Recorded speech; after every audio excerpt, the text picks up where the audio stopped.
a biblical perspective on life, culture and current events. This is 2020 on Vision. Our national anthem proclaims, "For those who come across the seas, we have boundless plains to share." Well, most Aussies have a story of migration not too far back in their family line. While migrants to Australia were met with overt racism post-World War II, the challenges of migrants to Australia in the 2020s are not the same and not so overt. Well, our guest today, Ash Atar, came to Australia from refugee camps in countries like Egypt and Sudan, where she spent most of her formative years before finally being able to settle in Melbourne, Australia. Now wanting to give back, Ash founded Kowanj, an organisation that helps new Aussies settle and find a place in our sunburnt country. She's here to share with us what it's like to enter as a new Aussie in 2025.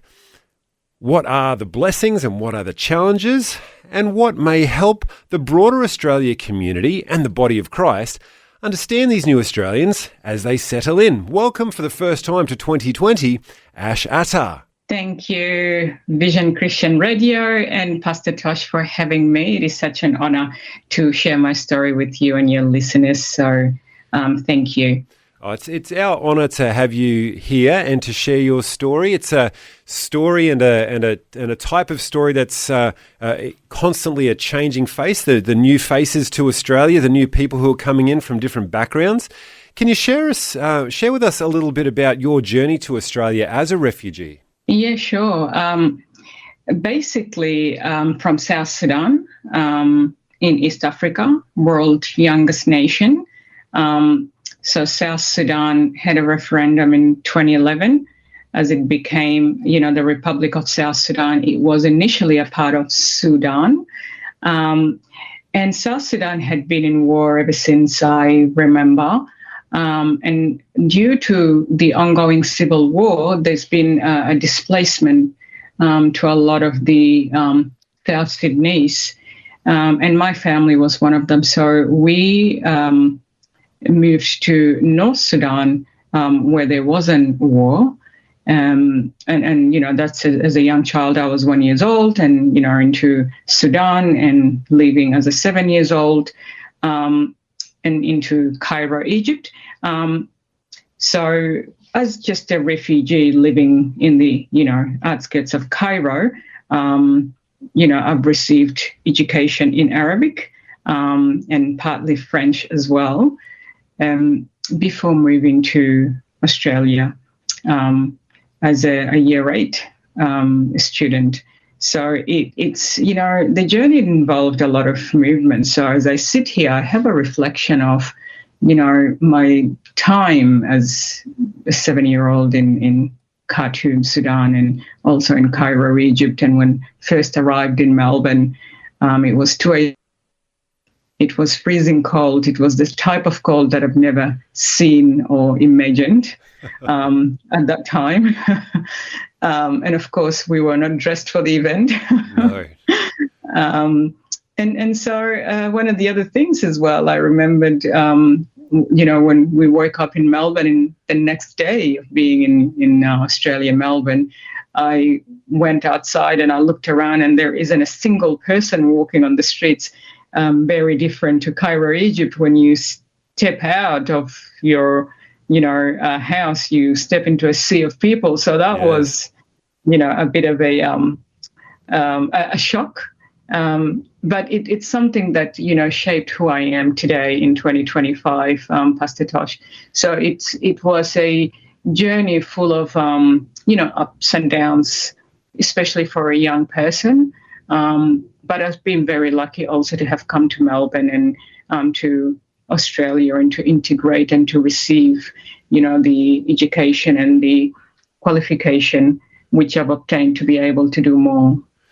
And so when you were a young lady and came to Australia around the age of 13, year 8 age, how did you find coming from Africa right there into Australia? What was that like culturally? Look, it was very difficult. I personally didn't actually speak any English.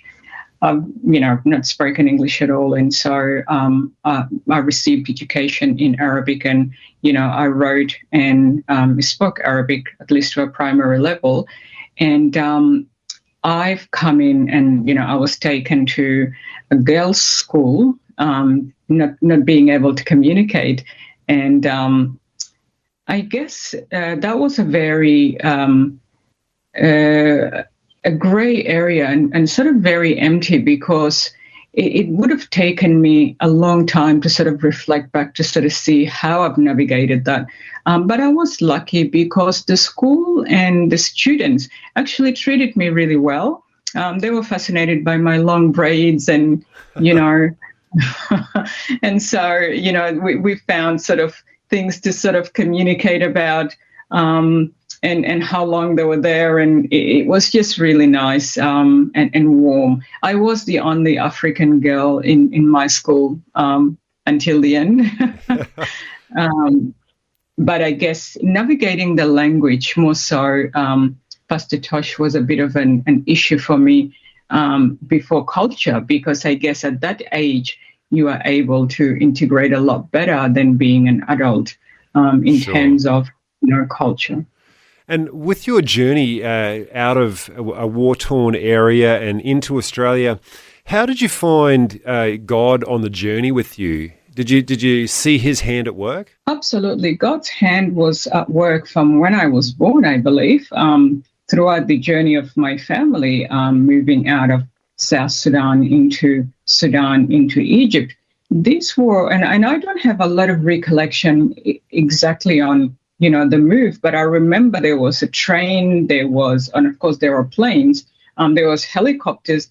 If God's hands was not there in terms of all of this, means of transport that were, a lot of it were very dangerous in a time of war, then I wouldn't be here today. So I really give God all the glory for protecting and preserving us. And I'm not unique. There's a lot of people in my place also that had to flee that war and, try to get to safety. So God's hands was absolutely on everything, on, those operators operating the helicopters and the planes and the trains when they were so unsafe, and the conditions of them. And like I said, they're very sort of vague memories, but there's some things that stand out to me when I think about them now.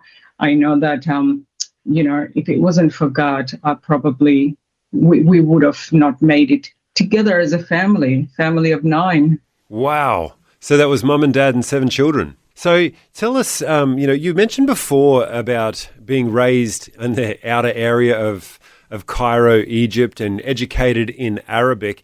That's a pathway to Australia that really it's not a new it's not an old pathway to Australia. It's really a new experience. When a lot of previous generations migrants that have come to Australia, they've come predominantly through European pathways. The pathway that you've come through has landed you in Australia with a different language, different culture, different approach, maybe worldview. You've got a faith in Jesus. But what are some of the things that Aussies who have been here for a while would benefit from knowing about new people coming to Australia who've come from the Middle East, Africa? What would be some of the thoughts that from your journey would be good for us to know? Yeah, I guess for families moving to Australia and for the Australian community, one of the first things is always the language barrier. It's always the accents, it's the way people speak. Trying to understand that and trying to understand the dynamics of the languages.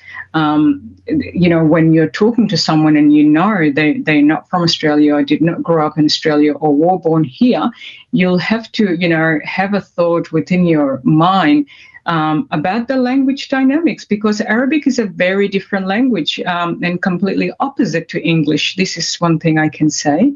And then, of course, there is the cultural gaps. There is, the way that the family dynamics looks a little bit different for the African, Middle Eastern I would say.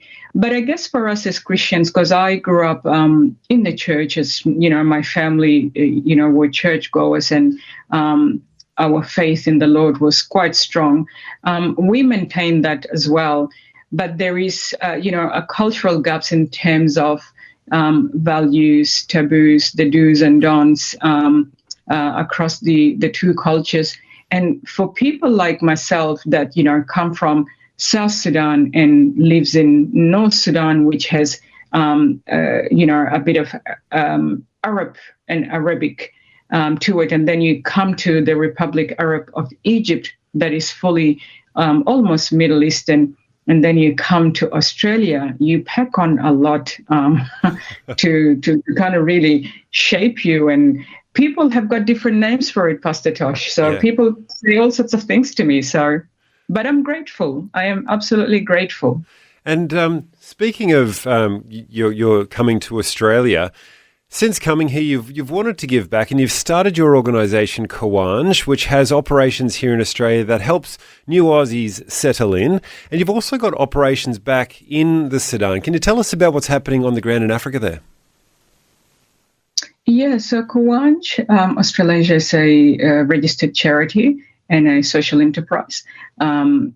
Actually an award-winning organisation that supports new and emerging communities, refugees, migrant settlers, to obtain employment and education. And that's the work that I've actually begun here in Australia before connecting the community to be able to do more in South Sudan. So Kowanj Africa South Sudan is a registered NGO, and we know at the moment in South Sudan there are still a lot of challenges in in every area actually, but I've chose to prioritize health. There's major humanitarian crisis in South Sudan, and health is one of the biggest. We've got outbreaks. The region is tormented by malaria and typhoid that till now is still killing people, vulnerable people like elderly and newborn babies, which is really, really sad. People like us who had the opportunity to live outside, haven't had that impact. But I've been traveling to South Sudan, and I've recently just come back, having set up a health center and almost like a pharmacy where you dispense medication using local medical team and qualified staff to be able to provide the community, and that is in the central Equatoria region in South Sudan, which is the capital, where there is a lot of people that are in dire need of immediate health support. And because the infrastructure is still not in place, you'll find that the hygiene in the health up to the standards. And so what I've tried to do by setting up a health centre is implement the model of how we would do work here in Australia, and work to provide professional development to those staff. And I've been very lucky that I've been supported by qualified and a lot of destiny helpers here in Australia that are contributing to the work that we're doing in South Sudan, especially in the health sector. So you've got the actual medical staff that need to understand the vision of why the center is being set up and how it could address the immediate need of the most disadvantaged people, people that don't have anything. And of course, there is no opportunities to work, so you're not going to get any money. And then you also have these staff that haven't worked. And so having receive professional development and to sort of provide that capacity building is directly contributing to the support of the community members and the patients that we have. So over the last 4 months, we have set up the center.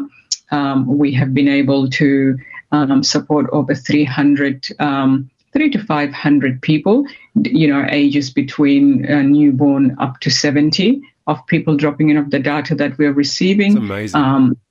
Been able to address malaria, typhoid, and just some of I call them the top 5 diseases that people present with all the time.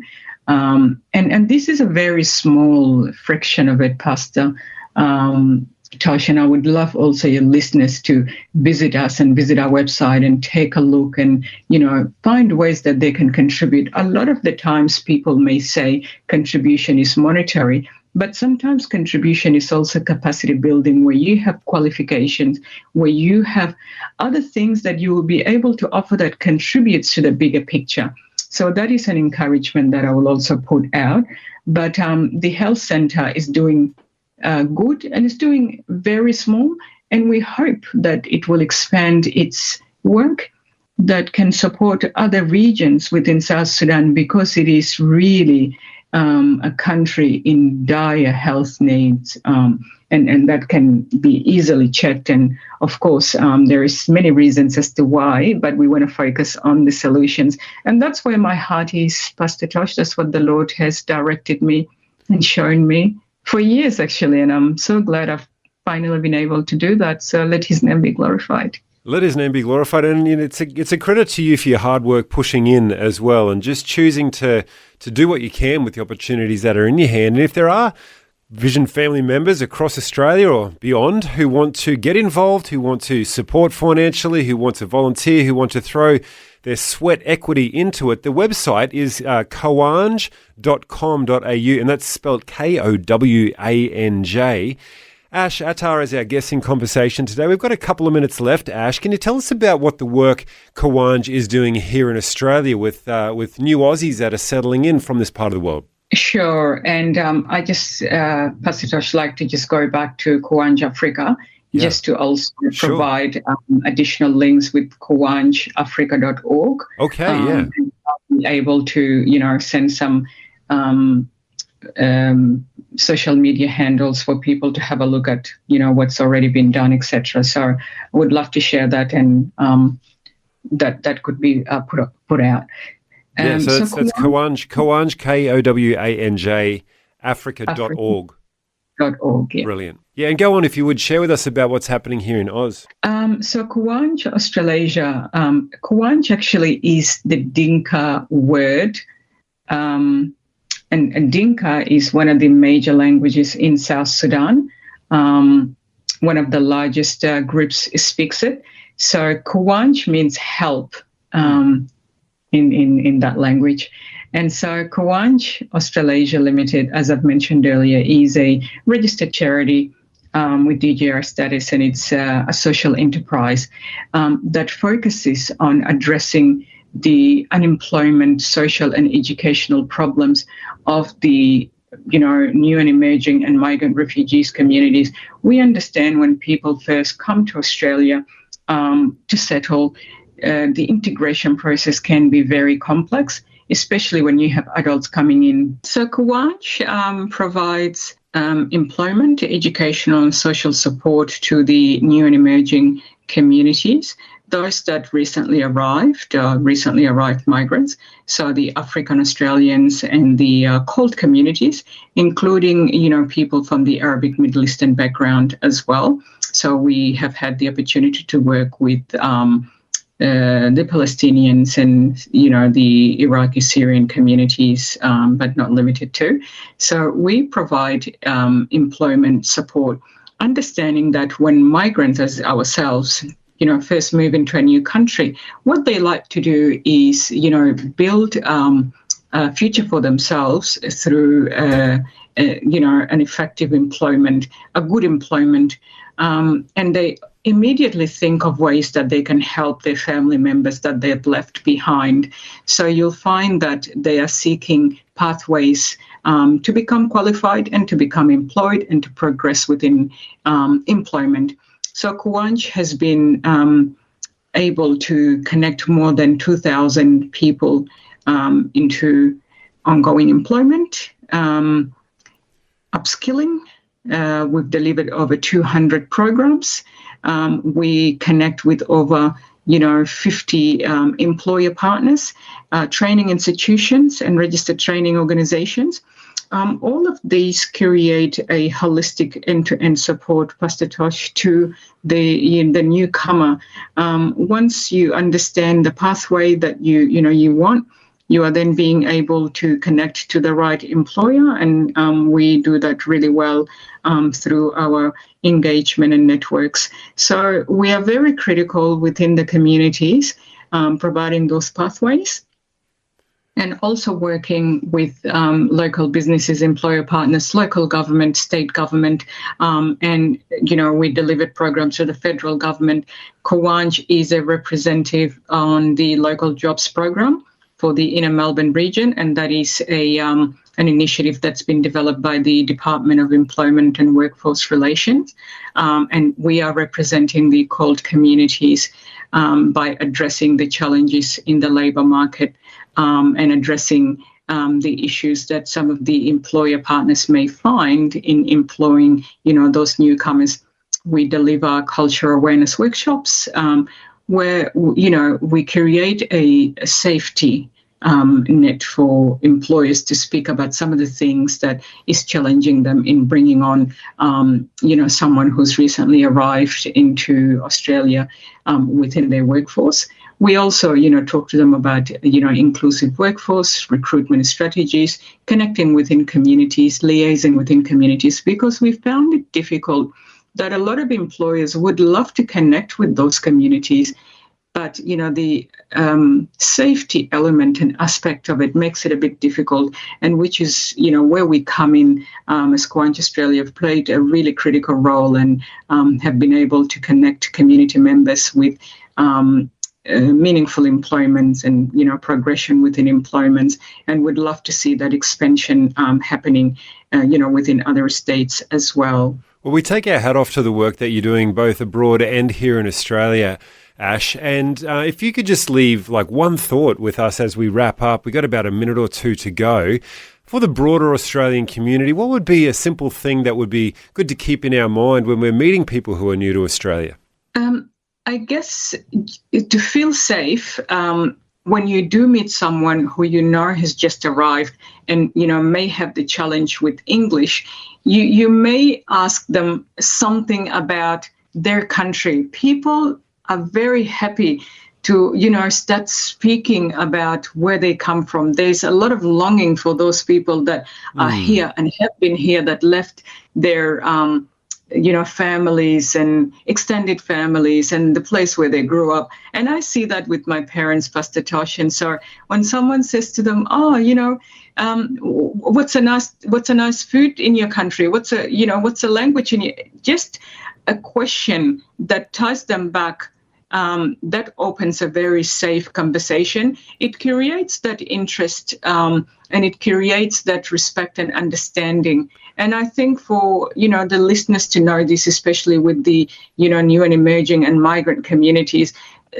little questions like this will definitely enable you to have a safe conversation with a newcomer. And I know a lot of people would love to, speak, would love to help, would love to reach out, but, feel unsafe, and feeling unsafe, not in a bad way, is just not knowing. And so these are the little things that I think would help. That's fantastic, Ash. Look, we take our hat off to the work that you're doing in Africa, here in Australia.